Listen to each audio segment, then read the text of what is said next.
What's up, guys? Today we got our battery for the Virago. It's a one of the cheap eBay batteries. I'm hoping, talk to some people online, this is not exactly what they were saying to do for the output and cold cranking amps. It's very close to it, and I think it should be just fine. Here's this battery. We're going to compare it to the original size battery. Yeah, so as you can see, quite a bit larger there.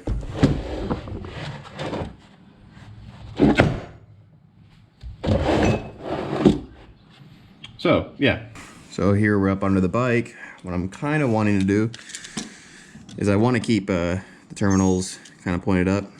I have it hanging this way. It's kind of gonna sit pretty low in the bike, so to kind of keep it neat looking, so it's not hanging down so far in the frame here, what we're gonna do is we're gonna try to mount it like this. My terminals are gonna be on the top, so I got plenty of clearance on the swing arm. I think it'll look a little cleaner. Plus, if I do need to, I can kind of get down here to be able to check with the push button there the voltage if I was really trying to troubleshoot it. For this, if you are thinking about doing this, it cost me a little bit under 40 bucks to get everything, so I think it's pretty cool. It's costing a lot less than I've seen some weld together your own kits or even pre-made kits for batteries. Plus, it's going to be custom for your battery, but for a battery this size is kind of what I spent. I got these. I'm going to put these under the wing nuts on top of the bar. It's a little bit of a cushion for the wing nut. That way the wing nut's not riding right up against the bare minimum, steel. The angle iron I had, it's just some 1" by 1" angle iron. I also bought some 1" flat bar. I bought some 5/16 by, this is fine thread. I bought some coarse thread because the only wing nuts that Home Depot had in stock were coarse thread. So we got 2 stainless wing nuts. And then this weather stripping was like $2. It's the thinnest stuff they had. It's not exactly what I was looking for, but it's all I could find they had. If it doesn't work, then we'll go and search for what I was looking at, but some 5/16 by 3/8" stuff, and I believe it'll work.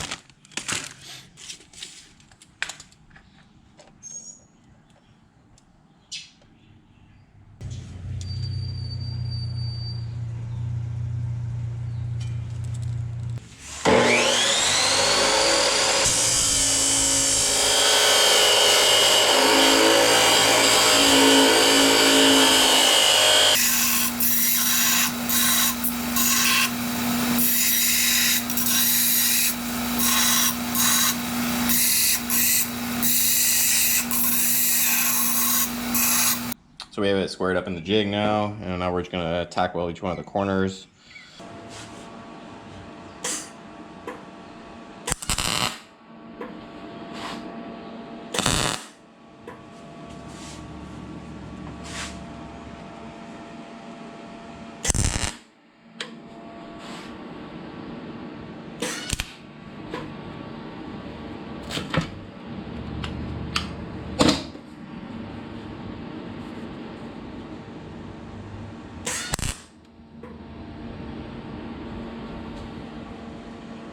As you can see right now, we have some play in the battery, but that's okay because that's actually what I wanted. That way I can do some of that foam padding in there. And I'm almost thinking this may be strong enough without the bracing on the bottom. I'm really trying not to add more weight to this bike than it already has because she's a big girl. Thinking about doing a little bit of 1/2" tube. Weld that in there, weld this to this, and then that'll give me my side, and then we can just simply do a nice little brace over top and then call it a day. So what I'm gonna do is mark center on these, mark center on my side, just so when I go to weld this up, we're even on each side.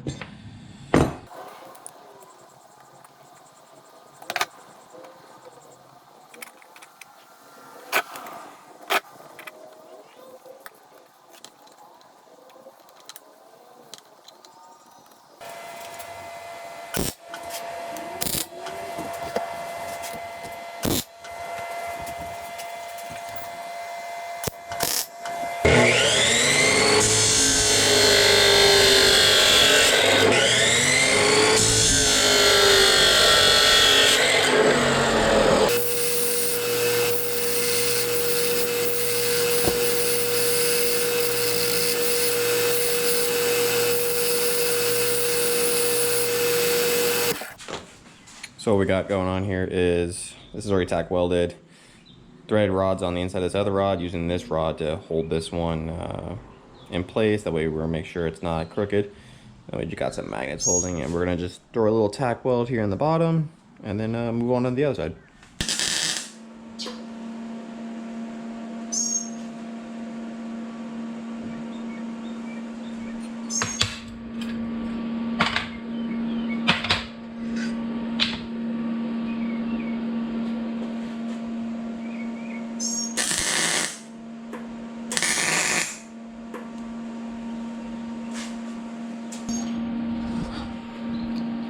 So, trial 2, we're actually going to just put everything in the vise, because I like this a little, it's a little easier. Messing with all those magnets is not the easiest thing, and yet again, we're going to just give it a little tack weld under here.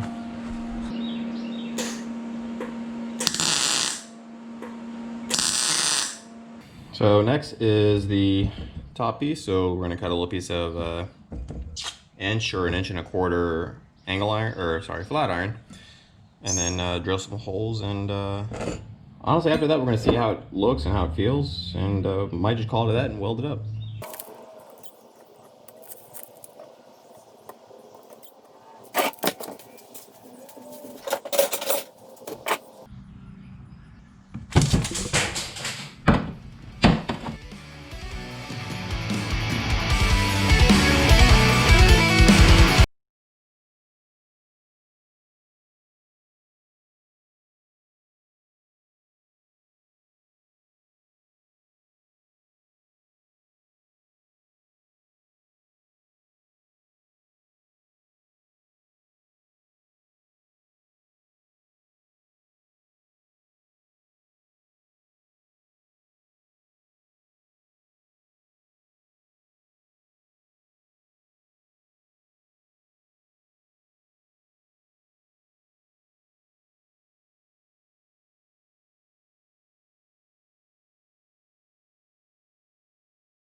Camera, I added a little bit of accent here, so it wasn't just some plain bar sitting across the top.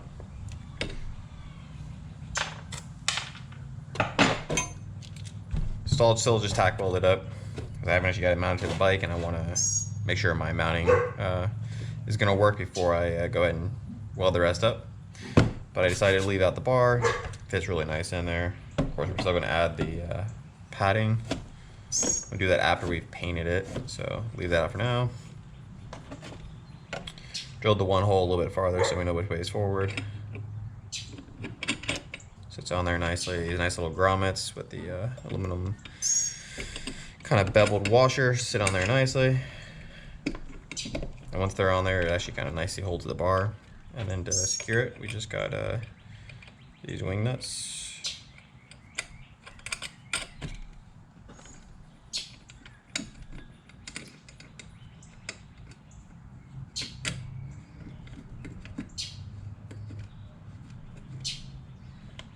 Yeah, battery sits in there really nice. So a nice little bit of padding. I'll put a little bit under this bar, and then on some at the bottom of the frame for the battery.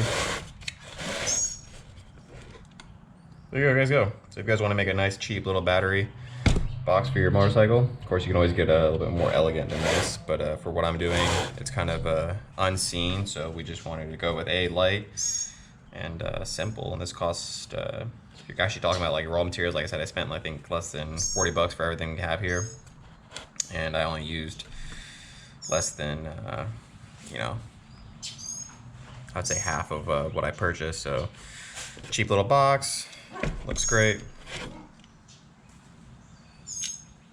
But yeah, so next time we will go ahead and get this mounted. It's gonna be painted black, and what we're gonna do is for a little accent is I have some aluminum I'm gonna polish up, and we're gonna build some spacers for between here. And I think that black with the polished up aluminum will look nice on the bike. Even like I said, it's not gonna be really seen, but it'll be a nice little accent, the chrome on the black. So yeah, until next time, like I said, I'm gonna try to keep doing these type of videos, and subscribe so we can keep up with the build. I'm definitely gonna do a little bit of a overview on the build. This is what we got so far. I don't want to give away too much in this video, but she's coming along, and yeah, so see you guys.